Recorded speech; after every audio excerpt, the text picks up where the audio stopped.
നമ്മളെല്ലാം ഭയങ്കരമായിട്ട് ഈ ഒരു കാര്യത്തിൽ ഭയങ്കര സങ്കടമാണ്. കാരണം ദീപക് ഒരുപക്ഷെ നമ്മളെ ആരെങ്കിലും ഒന്ന് കോൺടാക്ട് ചെയ്യാൻ ശ്രമിച്ചിട്ടുണ്ടെങ്കിൽ നമ്മളൊരു ഇമോഷണൽ സപ്പോർട്ടെങ്കിലും കൊടുത്തിട്ട് പുള്ളി ആ ഒരു വിഷമത്തിൽ പുള്ളിയുടെ 2-3 സുഹൃത്തുക്കളായിട്ട് നമ്മൾ സംസാരിച്ചിരുന്നു. അപ്പോൾ പുള്ളി രാത്രി വിളിച്ച് സംസാരിച്ചത് വലിയ വിഷമമുണ്ട്. ഈ സോഷ്യൽ മീഡിയയിൽ ഈ വാർത്ത വന്നത് കണ്ടിട്ട് പുള്ളിക്ക് വളരെയധികം വിഷമമുണ്ട്. കാരണം ഇന്ന് എന്ത് ചെയ്യണമെന്ന് അറിഞ്ഞുകൂടാ, പുറത്തെങ്ങനെ ഇറങ്ങുമെന്നുള്ള ആ ഒരു വിഷമത്തിലാണ് പുള്ളി ഇത് ചെയ്തതെന്നാണ് നമുക്ക് മനസ്സിലാക്കാൻ പറ്റിയത്.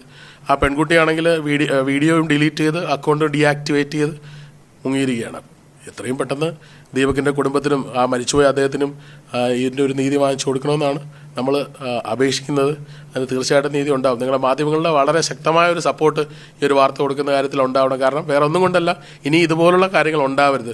ഇതൊരു ഐ ഓപ്പണറായിട്ട് മാറണമെന്നുള്ളതാണ് നമ്മുടെ ഒരു ഹമ്പിൾ റിക്വസ്റ്റാണ്. ഇത് നമ്മളെപ്പോഴും ഇതിനു വേണ്ടി സമയം കണ്ടെത്തി ഓരോ പ്രാവശ്യം ഇവിടെ ഒരു പത്രസമ്മേളനം നടത്തി ഞാൻ രാഹുൽ ഇത്രയും എഫേർട്ട് എടുക്കുന്നത് അതിന് വേണ്ടിയിട്ടാണ്. കാരണം ഇനി ഒരാൾ, എല്ലാ പെണ്ണുങ്ങളും അങ്ങനെ ആണെന്ന് നമ്മൾ പറയുന്നില്ല, ചിലപ്പോൾ പൈസയ്ക്ക് വേണ്ടിയിട്ടായിരിക്കും. ഇപ്പോൾ എൻ്റെ കേസിൽ സാമ്പത്തികമായ നേട്ടമാണ് അവർ ആഗ്രഹിച്ചത്, പോപ്പുലാരിറ്റി അല്ല. കാരണം പൈസ ചോദിച്ചു, ഞാൻ കൊടുത്തില്ല.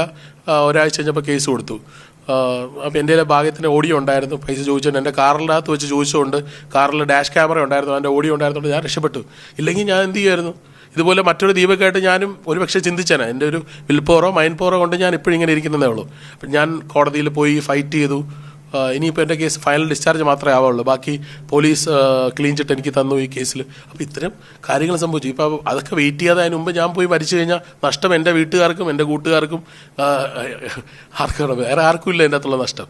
അപ്പം ഈ ഒരു ആരും ഇതുപോലുള്ള വ്യാജ കേസ്, വ്യാജ വീഡിയോ, വ്യാജ പരാതി, അതിൻ്റെ പേരിൽ ഇനി ഒരു ദീപക് നമ്മുടെ നാട്ടിൽ ഉണ്ടാവരുത് എന്നുള്ളതാണ്. കാരണം അത്രയ്ക്ക് വിഷമമുണ്ട്. നമുക്ക് ഒരു ദിവസം നമ്മളെ ഒരു വെബ്സൈറ്റ് തുറന്നു വെച്ചിട്ടുണ്ട്, മിഷൻ മെൻസ് കമ്മീഷൻ. അതിൻ്റെ അകത്ത് വരുന്ന പരാതികളെന്ന് പറഞ്ഞാൽ ഒരു ദിവസം 500 മുതൽ 5000 പരാതികൾ വന്ന ദിവസമുണ്ട്.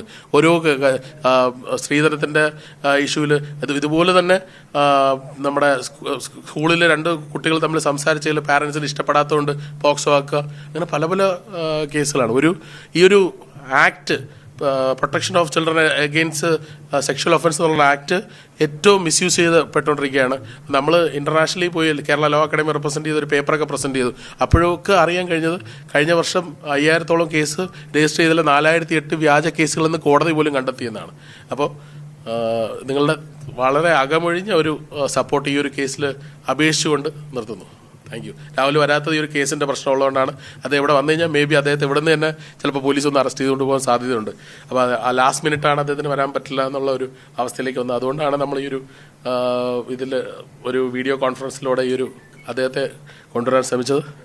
സോറി. Thank you.